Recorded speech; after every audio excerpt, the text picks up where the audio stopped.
Уважаеми госпожи и господа съдии, благодарим за възможността да дадем кратък отговор на становището на командитното дружество. На първо място искаме да направим уточнението, че предвид концепцията за господстващо положение и критериите за установяване наличието му по отношение на определено дружество на даден пазар, не може да си позволим националните органи по конкуренцията да бъдат абсолютно необвързани от правото на Европейския съюз. В такъв случай би се стигнало до абсолютен произвол. Доколкото колегата не успя да посочи решение, което да подкрепи тезата му по отношение на установения от комисията пазарен дял, ще си позволя да се позова на решението.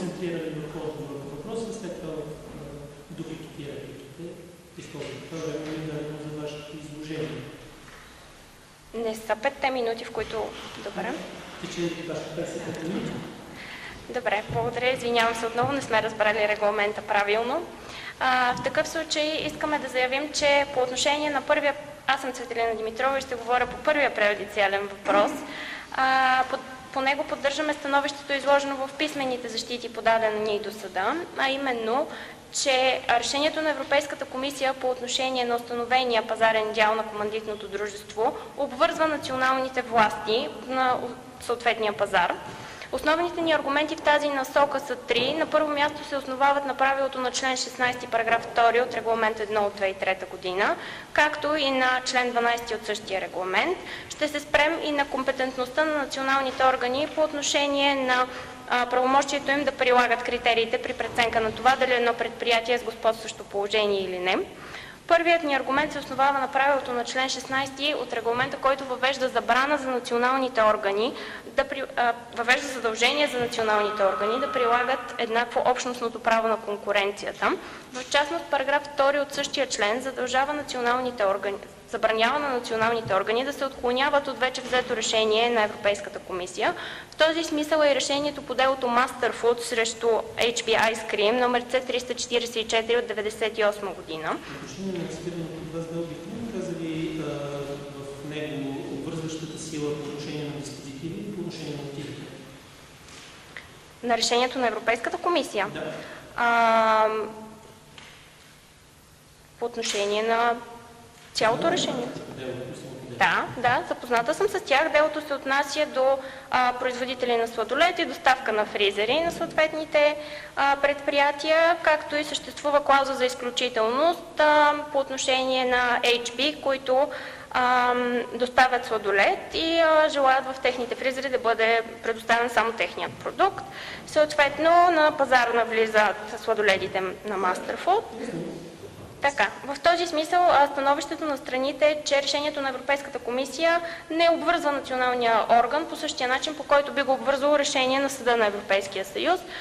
В мотивите си по делото, т.е. в решението по това дело, съдът обаче приема, че задължението за сътрудничество, установено между националните органи по конкуренция и Съда на Европейския съюз, не може да лишава националния съд от компетентност.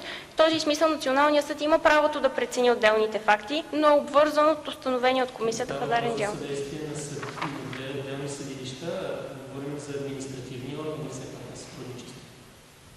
Това е така, но съгласно разпоредбата на член 12 от антитръст регламента, органите по конкуренция на държавите членки имат правомощието взаимно да си предоставят и да използват като доказателство по делата всякакви данни от правно или фактическо общество. В този смисъл решението на комисията и установения пазарен дял представлява един безспорен факт, доколкото... Не го споря, въпрос е задължително ли да бъде взет от страна на КЗК като такъв или той може да бъде просто част от останалата задължение за събиране на доказателства. Това е същината на вашия въпрос. Същината, разбирам, благодаря за въпроса. Точно това е уточнението, което искаме да направим, че преюдициалният въпрос се отнася до това дали Комисията за защита на конкуренцията е обвързана от установения пазарен дял. Ние твърдим, че това е така, защото Комисията за защита на конкуренцията извършва собствена проверка въз основа на това дали дружеството има господстващо положение на пазара. Както изяснихме в предишните заседания, господстващото положение на едно предприятие не се основава единствено на този пазарен дял. Още повече пазарният дял е релевантен, защото той се отнася към месец февруари 2010 година. Пазарният дял на едно предприятие следва да бъде при анализ на практиката на съда са изведени редица фактори, при преценка на които се взема становище дали едно дружество представлява такова с господстващо положение и какъв е пазарният модел. В решение по делото British Airways е взето решението, че при преценка на пазарния дял задължително следва да се изследва и пазарния дял на непосредствените конкуренти на дружеството. Преди това задължени сте да направите анализ на релевантните пазари? Считаме, че релевантният пазар вече е бил изследван от Европейската комисия и в този смисъл Комисията за защита на конкуренцията не е предприела последващи действия по установяване на пазара. Другият ни...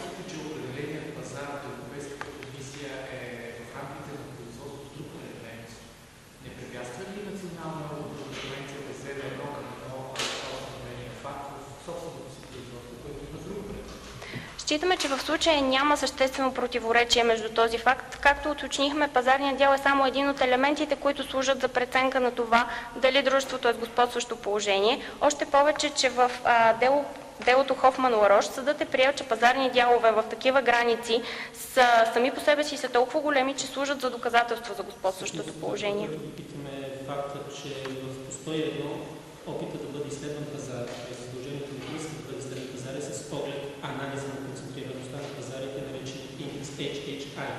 Да. Там не се опитва да бъде доказано господстващо положение. Там целта на това изследване на този пазар е друго. Считате ли, че една подобна цел може да бъде посочена по регламент 102, по член 102, тогава, когато става въпрос за господстващо положение? Едното е, когато се изследва групово поведение, каквото е картелното споразумение, другото е, когато става въпрос за еднолично поведение. Считаме, че в конкретния случай може да се позовем на този пазарен дял и може да приема установения в производството по член 101. Необходимо ли е да изследвате релевантните пазари, не пазарния дял? Пазарният дял е функция, последица от определените пазари. Пазарният дял се определя на базата на пазара. Той се определя, да. Вие искате да ми кажете, че един определен пазар в момента, който е определен с една съвсем друга цел, е абсолютно адекватно и достатъчно основание да бъде, и при това не говорим за неговите аспекти, докато и географски, е достатъчно, за да може да служи като основа при анализа на основите. Считаме, че това е така, защото в глобален аспект и двата, и член 101 и член 102 се отнасят до правилата на конкуренция и комисията е върховен орган, който следи за защита на тези правила на конкуренцията и в този смисъл не може да приемем, че между тях няма абсолютна зависимост. Още повече, че ако комисията за защита на конкуренцията установи различен пазарен дял или различен пазар, на който се осъществява това забранено поведение, то в този случай трябва да стигнем до извода, че Комисията за защита на конкуренцията под някаква форма ревизира решението на комисията, на Европейската комисия, а такава компетентност националните органи нямат. Въпрос за подобна ревизия, тъй като те не спорят за картелно споразумение, те разследват съвсем различно поведение. Считаме, че в производството по установяването на картел Европейската комисия е взела отношение по пазарния дял на дружеството и в казуса изрично е посочено, че пазарният модел е установен на релевантния пазар. В този случай, бихте ли ми повторили въпроса? Извинявам се. Само този следва. Считате ли, че определенето на решение по член 101 може да бъде ревизирано с решение по член 102? От страна на националната юрисдикция. Това автоматично означава, че националната юрисдикция, в случай като националната административна орган не би следвало да осъществява както и да е било контрол по отношение на пазарните дялове. Ние не можем да твърдим подобно положение, но считаме, че въз основа на тези правила на конкуренция националните органи са обвързани и от правилата, по които трябва да определят този пазарен дял. Както изтъкнахте, пазарният дял се определя по точно определени фиксирани критерии. В този смисъл, дори националните органи да предприемат собствено производство, те следва да достигнат до същия извод по отношение на пазарния дял на дружеството. Благодаря ви. Уважаеми госпожи и господа съдии, аз Мартин Захариев в качеството си на процесуален представител на Комисията за защита на конкуренция ще представя становището ни по преюдициален въпрос номер 2 Становището ни е същото като в писмената защита, а именно при прилагане на членове 101 и 102 от Договор за функциониране на Европейския съюз, националните органи по конкуренция в рамките на своята компетентност не трябва да изследват дали релевантният пазар за определен пазарен дял обхваща териториите на други държави. Основните аргументи в полза на това твърдение са на първо място липса на правомощия на КЗК да изследва територия на друга държава членка за определяне на релевантния пазар. И на второ място, съответният географски пазар на морави трюфели вече е определен и изследван от Европейската комисия по отношение на командитно дружество Куцото куче, поради което считаме, че националният орган повече не трябва да изследва този въпрос. Както отбелязахме, първият ни аргумент е липса на правомощия на КЗК да изследва територията на други държави. Липсата на такива правомощия проистича на първо място от забраната в националното законодателство на Темпелщайн и на второ място никъде в правната рамка на системата на европейска интеграция не е предвидено изрично правомощие национален орган за защита на конкуренция да изследва територията на друга държава. Факт е, че в член 22, параграф 1 от антитръст регламента е предвидена възможност да бъде изследвана територията на друга държава членка, цитирам, от името на и за сметка на орган за защита на конкуренция на друга държава членка с цел да се установи дали е извършено нарушение на правилата на конкуренция, край на цитата. Но в случая териториалната компетентност, както казва цитираната разпоредба, е собствената територия на тази държава. Т.е. националните органи могат да изследват само собствената територия. Затова, ако КЗК иска да извърши проверка на друга държава, тя не е компетентна, а трябва да помоли именно органа на тази друга държава да извърши такава проверка. В допълнение считаме, че и в разглеждания казус няма съмнение относно това, кой е релевантният географски пазар. Считаме, че географският пазар по отношение на Куцото куче вече е определен и изследван от Европейската комисия. Тя приема, че релевантният географски пазар за Куцото куче е само националния пазар. Припомняме, че Куцото куче е с значително висок пазарен дял и т.е. предприятие с икономическа мощ, което може да разпростира, ако желая, дейността си на територията на други държави.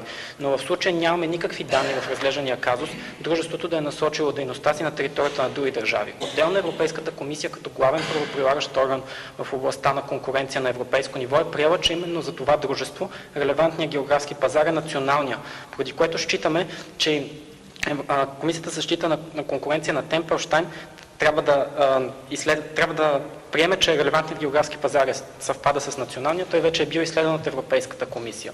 Отделно ще наведем аргументи за това, че съответният географски пазар е националния във връзка с трите белега, изведени в известие на комисията относно определяне границите, относно определяне на съответния пазар по смисъл на общностното право на конкуренция, като там са изведени три белега: обособена територия, хомогенност на условията на конкуренция и съществено различие между условията на конкуренция в района и тази на другите държави.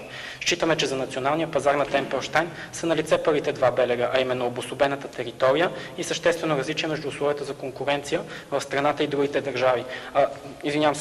Именно условията на хомогенност. А точно същественото различие, третият белег е този, който обуславя това, че имаме един географски пазар в Темпелщайн и територията на други държави. Факт е, че в Европейския съюз имаме установена свобода на установяване, която премахва всякакви ограничения при осъществяване на стопанска дейност.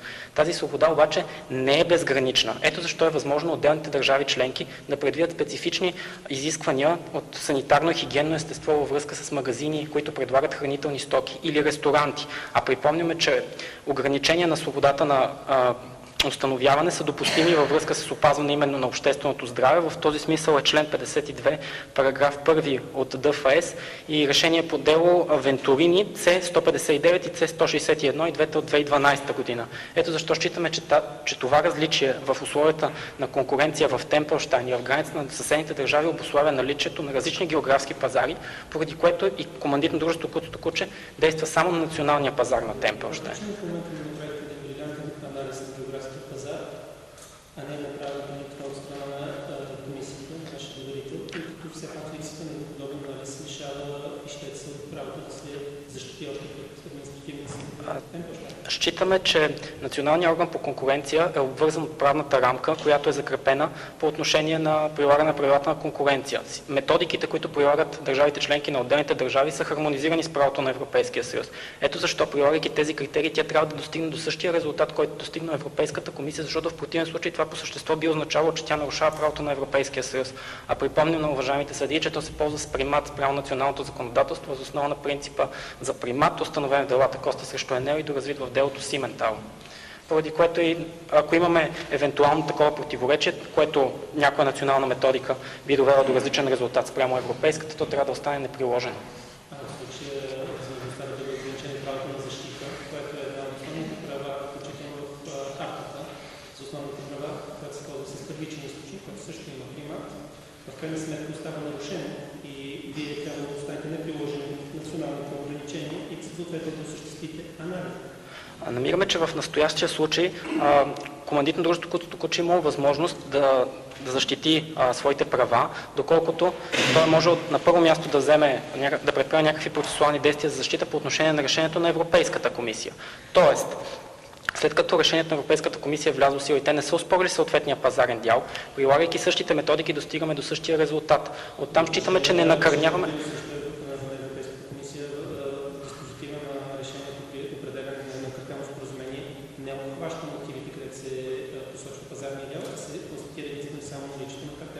Да, но доколкото решението е задължително...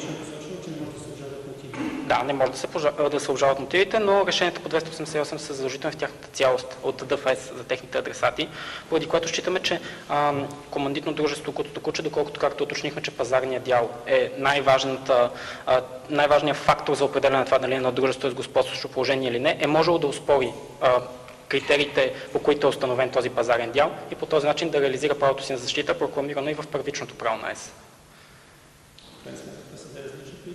Факт, но всички те са насочени към защитата на конкуренцията, доколкото от една страна установяването на картел е една практика противоречаща на конкуренцията, от друга страна злоупотребата с господстващо положение също. Въпросът за пазарния дял се явява съществен и за двете и след като те не са защитили правата си по отношение на първото, считаме, че тяхното право на защита не е накърнено, след като ние, прилагайки същите методики, достигаме до същия резултат. Отделно, че в настоящото... Факт, но нашите методики са съобразени с... Защото прилагането не е само да има характеристиката на разписаната методика, а и начинът на прилагане. Така е, да, безспорно. Ще ми е интересно да чуя четвъртия отговор на вашата четвърта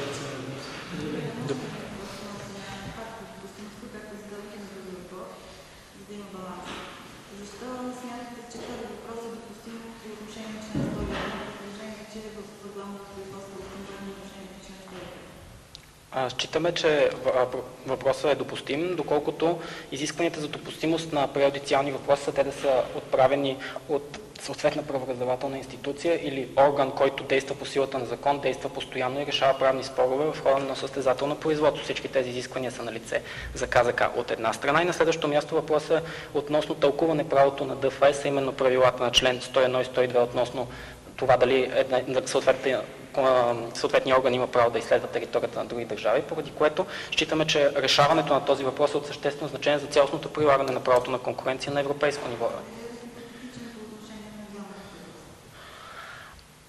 Считаме, че не се явява хипотетичен, а обуславя изясняването на един факт от него, именно кой е релевантният географски пазар, какъв е пазарният дял по отношение на първи въпрос. Компетентността на кой съд ли е? Съда на Европейския съюз има компетентност да се произнася единствено по правото на относно тълкуването на нормите 101 и 102 ДФС и няма право да решава по същество въпроса пред. Добре, благодаря. Сега ще предоставя думата на Радина Томанова, която ще изложи становището ни по третия въпрос. Благодаря ви. Уважаеми съдии, уважаеми колеги, както разбрахте, аз съм Радина Томанова и ще представя третия преюдициален въпрос. Поради по-ограниченото време ще маркирам по-важните аргументи.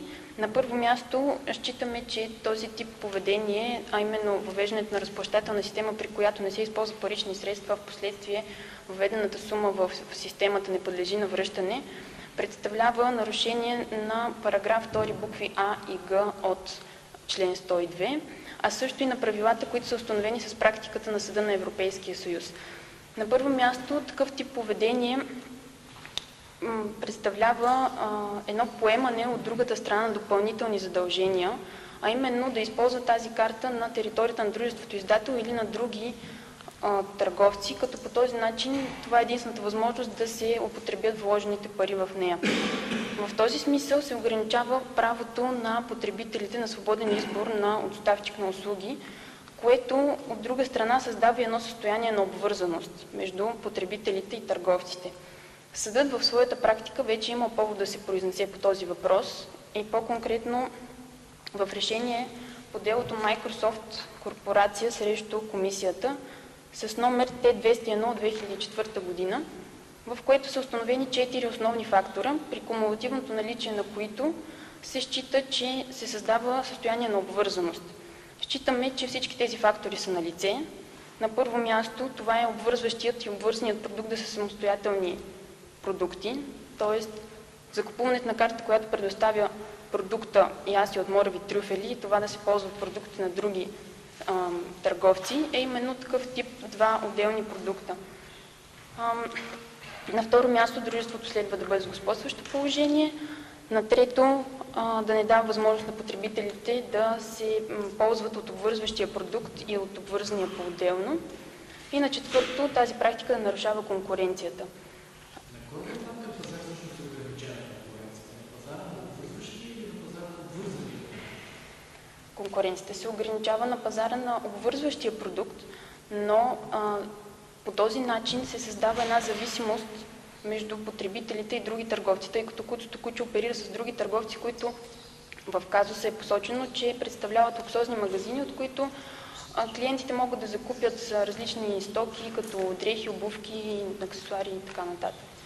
Тоест, макар релевантният пазар да е този на трюфели, това поведение ограничава възможността на потребителите да имат едно свободно стопанско поведение. Тоест, Куцото-Куче е икономически по-силна страна и като такава налага определено поведение на потребителите. На второ място искам да посоча още едно дело, Imperial Industries срещу комисията, номер Т-66 от 2007 година, в което съдът има повод да се произнесе относно системата за отстъпки. Считаме, че част от картите, сребърните и златните карти, представляват именно такава система за отстъпки, тъй като потребителите имат възможност да спестят част от своите финансови средства при използването им. Съгласно решението, такава система за отстъпки, която има препятстващо действие на пазара, е противоречаща на член 102 от Договора за функциониране на Европейския съюз, ако се използва дружество с господстващо положение. Съдът прави извода, че такава система цели единствено да отнеме и ограничи възможността на купувачите да избират доставчици на услуги. Ако нямате въпроси по това изложение, бих искала да предоставя думата на Василена Радулова. Благодаря. Уважаеми съдии, аз ще изложа становището на Комисия за защита на конкуренцията по четвъртия преюдициален въпрос. Ще разгледам трите принципа. Принципа на пропорционалност, правото на презумпция за невиновност и свободата на стопанската инициатива комплексно, както се прилагат от Комисията за защита на конкуренцията при определянето на мерките за преустановяване на нарушението. На първо място, презумпцията за невиновност във въпросното дело Шиндлер Т-138 2007 година срещу комисията се говори за тази презумпция като част от наказателно-правната материя. Но правото на конкуренция е квазинаказателно право. Тоест, то не принадлежи към сърцевината на наказателното право и наказателно-правните гаранции не могат да се прилагат в същата строгост и за материята, която е извън тази сърцевина. Правото на налагане на санкция при нарушаване на правилата на конкуренция и квазинаказателно право. Самата...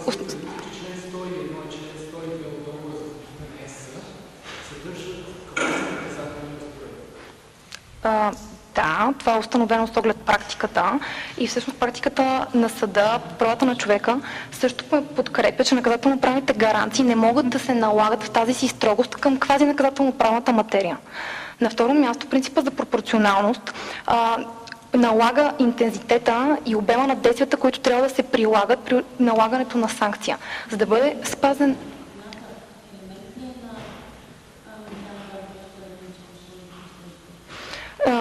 Достатъчно е наличието на нарушение. вината всъщност не се отчита следствие с оглед на отчитане на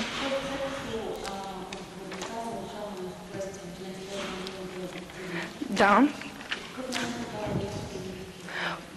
В такъв случай тя изобщо не е приложима съответно към юридическото лице като такъв субект.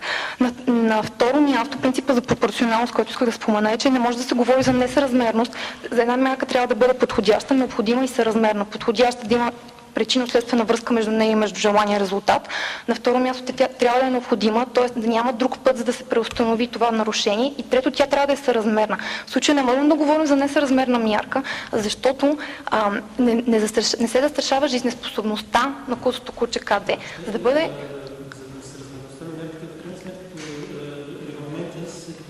може да бъде периодично плащане в размер на 5% от дневният оборот. Среднодневния оборот. В случая, според едни изчисления на ваши колеги. Да, благодаря ви. Той е няколко пъти по-висок в сравнение с това, което е било дължено да се направи. В тази връзка мога да кажа, че предварителното изпълнение не представлява санкционна мярка до такава степен, колкото то е само изместване на момента на изпълнение. Тоест, пропорционалността се отчита при глобите, при наложената санкция, но това предварително изпълнение не се зачита към тези санкционни мерки. То само измества този момент и в този смисъл не може да бъде подведено под обхвата на принципа на пропорционалност, в този смисъл за глобата за подневното в размер на 2000 евро. Благодаря ви. Въпреки че изтече времето ни, искам да благодаря за предоставената възможност. Аз и колегите ми поддържаме изцяло становищата ни, изложени в писмената защита по 4-те преюдициални въпроса.